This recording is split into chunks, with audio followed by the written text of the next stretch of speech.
Oi amigos, hoje estamos juntos novamente, dessa vez para falar sobre magnetismo. Para introduzir a nossa matéria, a gente precisa olhar para a estrutura de um ímã. Um ímã que é capaz de produzir um campo magnético ao seu redor. Então, veja bem, quando nós olhamos para o ímã, nós sabemos pelas suas propriedades que ele possui dois polos, um polo norte e um polo sul, aqui representado pela letra N e S. E, em amarelo, representei para vocês as linhas de campo magnético, representando que esse campo sai do polo norte e na sequência entra no polo sul. Esse ímã ele pode interagir com outro ímã, um polo norte interagindo com o polo norte, por exemplo, gera uma força de repulsão, um polo sul interagindo com o polo sul também produz uma força de repulsão, então a gente sabe que polos de mesmo nome se repelem. Ou ainda a gente pode colocar uma terceira possibilidade, um polo norte para interagir com o polo sul. Nesse caso a gente tem uma força de atração, polos de nomes diferentes se atraem.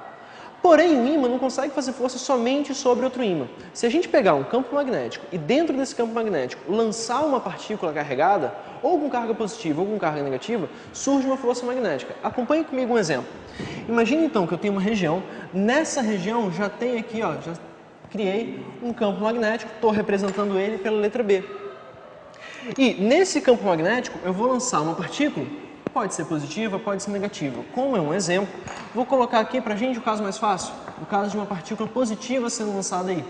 Gente, nesse processo, percebe o seguinte, existe um ângulo formado entre a velocidade e o campo magnético. Percebe que esse ângulo não é zero. A força e a velocidade não estão paralelas. O ângulo tem que ser diferente de zero, diferente de 180. Nesse exemplo, então, surge uma força magnética. Essa força magnética tem que ser perpendicular ao campo magnético, assim como tem que ser perpendicular à velocidade. Então a gente caracteriza o vetor força magnética por suas três características, módulo, direção e sentido. Então a gente precisa saber essas três informações da força. Para isso a gente vai recorrer à fórmula da força magnética.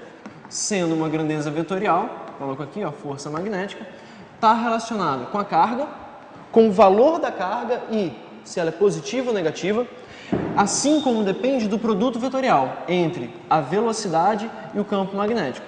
Chegamos aqui então na fórmula da força magnética, só que isso aqui ainda dá para mim um vetor. Para saber o módulo desse cara, eu tenho que pensar como esse ângulo é diferente de zero, a gente então tem o módulo dado por a carga, o módulo da carga vezes a velocidade vezes o campo magnético, e surge aqui uma função trigonométrica, como é um produto vetorial, seno de θ.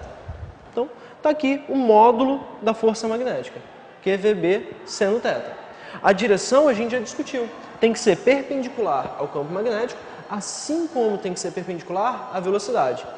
O mais complicado para a gente aqui é determinar o sentido dessa força. No meu exemplo, eu coloquei um sentido vertical para cima. Agora, poderia ser vertical e para baixo. O que vai fazer eu determinar isso aí? Para isso a gente usa aqui uma setinha.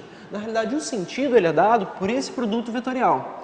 Agora, esse produto vetorial a gente acha aqui, usa o dedão para representar a força, o indicador para representar o campo magnético e a velocidade a gente representa aqui pelo dedo médio.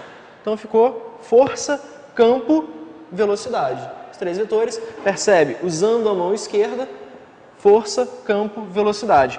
Quando a partícula for positiva, é o exemplo que eu dei. Comecei com ele porque ele é mais simples. Quando a partícula é positiva, o sentido da força vai ser o mesmo sentido que a minha mão está indicando. Ou seja, vai ter o mesmo sentido do produto vetorial VB. Aqui então, a regra da mão funcionou. A regra da mão esquerda está funcionando direitinho, partícula positiva. Porém, se a partícula for negativa, aqui complica um pouquinho mais. A gente lembra que se eu colocar um sinal de menos aqui, eu estou invertendo o sentido do produto vetorial. Logo, se eu achei aqui meu dedão indicador, meu polegar para cima, quando a partícula é positiva, você pega esse vetor, multiplica por um número negativo. Então, a conclusão que a gente chega aqui, quando o valor da carga é negativo, o sentido dessa força é contrário ao produto vetorial VB. Assim a gente então determina se essa partícula pode ser desviada para cima ou para baixo. No meu exemplo aqui, usei a regra da mão, força, campo, velocidade, achei que a força está para cima. Por isso eu fiz esse desenho previamente. Se a partícula fosse negativa, a regra da mão, colocaria aqui do mesmo jeito, porém, saberia que a força não está para cima, está para baixo. Okay?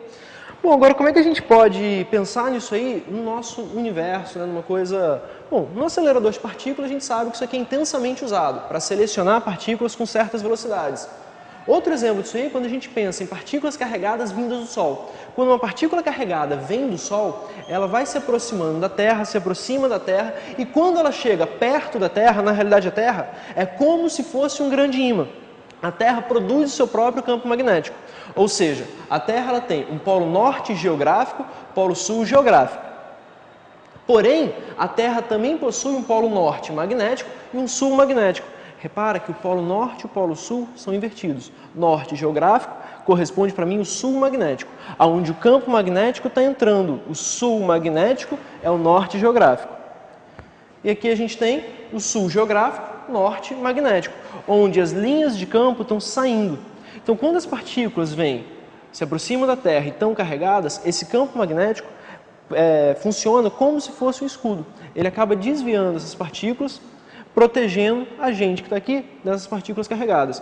O efeito disso a gente pode perceber num filme como o documentário, né, Marcha dos Pinguins, aquele efeito da aurora boreal. A aurora boreal é produzido por essas partículas que são desviadas. Nos polos, entram em contato com a atmosfera, ionizam o ar da atmosfera, produzindo todo aquele efeito luminoso bonito que a gente vê. Bom, amigos, ficamos por aqui. Desejo uma excelente prova para vocês, excelentes estudos. Até a próxima.